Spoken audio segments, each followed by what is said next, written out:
He was a simple traffic warden until a Secret Service agent hugged him.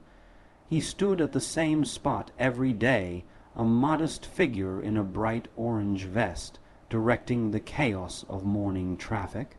The sun had not yet climbed high enough to warm the cold pavement, but the horns of impatient drivers were already blaring. His name was Rashid, though most people just called him the traffic warden. For nearly 15 years he had been posted at this intersection in the heart of the city, a swirling mass of buses, cars, motorcycles, rickshaws, and pedestrians. His job was to keep it all moving, to wave his whistle and hands like a conductor in front of an orchestra of engines and exhaust. He never complained, not when the heat scorched his skin, not when the monsoon rains soaked his uniform to his bones, and not when drivers hurled insults at him for daring to stop them. Rashid's face had the permanent tan of a man who spent more time outdoors than in, his hair already graying and his shoes worn thin. Yet he was never bitter. To him, it wasn't just a job. It was his way of serving the city. He always reminded himself, if I do my work honestly, someone will be safer today. That thought alone gave him a quiet pride. It wasn't that Rashid had no dreams. Once, long ago, he had imagined himself a police inspector, maybe even an officer in a crisp uniform behind a desk. But life had other plans. His father had died when he was young, leaving Rashid to support his family. The only position available at the time was as a traffic warden. He took it without hesitation. He had 2 children now, both in school, and a wife who cooked his lunch every morning. That was enough for him, or so he thought. On the morning it happened, everything seemed normal. Rashid arrived early, as always. The sun was still pale in the sky, the air heavy with the smell of diesel. He adjusted his whistle, slipped on his gloves, and took his position at the center of the intersection. Buses roared past, motorbikes weaved through narrow gaps, and school vans jostled for space. Rashid moved with his usual rhythm, whistle to his lips, hands up, motioning, turning, stopping. Across the street, a small crowd had gathered, dawed for that hour. Rashid noticed a few men in dark suits, their eyes hidden behind sunglasses, earpieces curling behind their ears. They were too calm for ordinary commuters. Their polished shoes and silent glances mocked them as something different. Rashid thought perhaps some government official was visiting nearby. He had seen ministers' convoys before. They always caused chaos. But this time there was no noise, no blaring sirens, no visible convoy. Then he noticed a black SUV idling at the corner. Its windows were tinted, its engine quiet but powerful. 2 of the suited men walked toward it, scanning the area. Rashid's instincts sharpened. Whatever was happening, it was bigger than a routine minister visit. As the lights changed, Rashid raised his hands, stopping the incoming flow of traffic. A bus driver honked angrily, but Rashid ignored him. He had seen too many accidents caused by impatience. He would not let that happen on his watch. He stepped into the crosswalk to guide a group of schoolchildren across safely. One little girl slipped on a slick patch of road. Rashid quickly caught her arm before she fell. She smiled shyly. "Thank you, uncle," she whispered. It was a small thing, but for Rashid it was the moment that mattered, the reason he did what he did. He waved them off and turned back to his post. That was when the SUV door opened. A man stepped out, tall and broad-shouldered, his suit tailored perfectly. Even from a distance, Rashid could see the telltale bulge of a shoulder holster under the jacket. Another Secret Service man, Rashid guessed, but this one didn't move like the others. He stood for a moment, scanning the intersection, then walked directly toward Rashid. Rashid's heart began to pound. He glanced over his shoulder to see if someone else was behind him. No one. The man was coming for him. "Sir," Rashid said cautiously as the man approached, "this area is busy. Please step back onto the sidewalk for your safety." The man didn't answer immediately. He stopped just a meter away, removed his sunglasses, and looked Rashid directly in the eyes.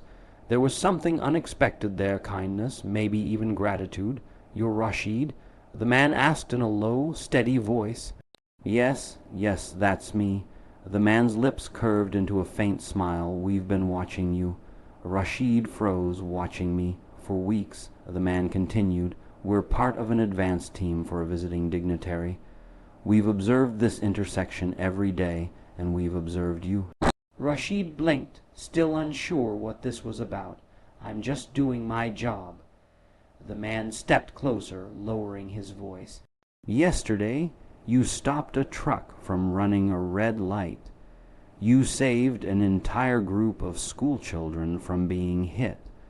A week before that, you helped direct an ambulance through a jam when no one else moved. You've done these things quietly, without expecting anything." Rashid felt heat rising to his face.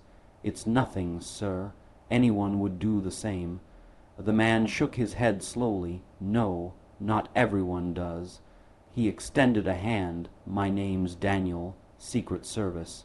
Rashid hesitated, then shook it. Daniel's grip was firm but warm. Then, before Rashid could react, Daniel did something extraordinary. He stepped forward and wrapped Rashid in a hug. It wasn't a casual pat on the back. It was a full, heartfelt embrace, the kind you give someone who matters. Rashid stiffened in shock. The horns, the engines, the chaos of the intersection faded into a blur. He couldn't remember the last time a stranger had hugged him. "You saved more lives than you'll ever know," Daniel murmured. "Today you saved ours." Rashid pulled back slightly, eyes wide. "Saved yours," Daniel nodded. There was a potential threat nearby this morning. Someone with a weapon hidden in a delivery truck. Because you stopped traffic so firmly, that vehicle never reached our SUV. We neutralized the threat before it got close. The realization sank into Rashid like a stone into water. He had been just doing his routine, his job, but that routine had prevented an attack. Daniel smiled. "You may think you're just a simple traffic warden, but to us you're a hero." By now, a few passers-by had noticed. Phones came out. Someone started clapping. Rashid's cheeks burned. I don't know what to say," he stammered.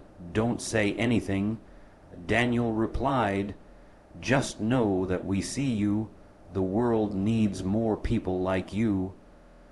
Then Daniel stepped back, nodded once, and returned to the SUV. The other agents followed. The vehicle pulled away, disappearing into the stream of cars as if nothing had happened. But something had happened. Rashid stood at the center of the intersection, feeling the weight of the moment. His whistle hung limp around his neck. People were still staring. A shopkeeper across the street shouted, "Rashid Bhai, you're famous now." He shook his head slowly. Famous wasn't the right word. Seen, that was it. For the first time in 15 years, someone had truly seen him.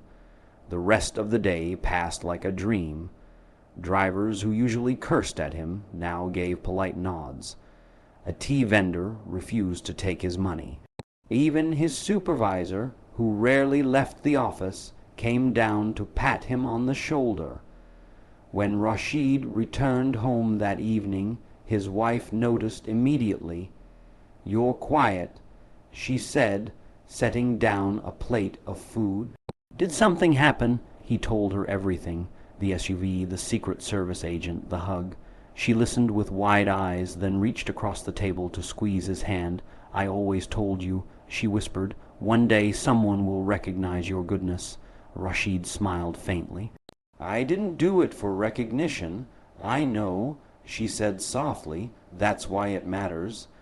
Later that night, as he lay in bed, Rashid thought about the moment Daniel hugged him. He thought about the little girl he caught before she fell, the ambulance he cleared a path for, the countless drivers he had stopped from making dangerous mistakes. None of it had seemed extraordinary at the time. But maybe the extraordinary was hidden in the ordinary. Maybe doing the right thing, day after day, quietly and without fanfare, was what made a person a hero. He drifted off to sleep with a sense of peace he hadn't felt in years. The next morning he returned to his post. The city was as loud and impatient as ever. Buses belched smoke, motorbikes darted recklessly, and horns blared.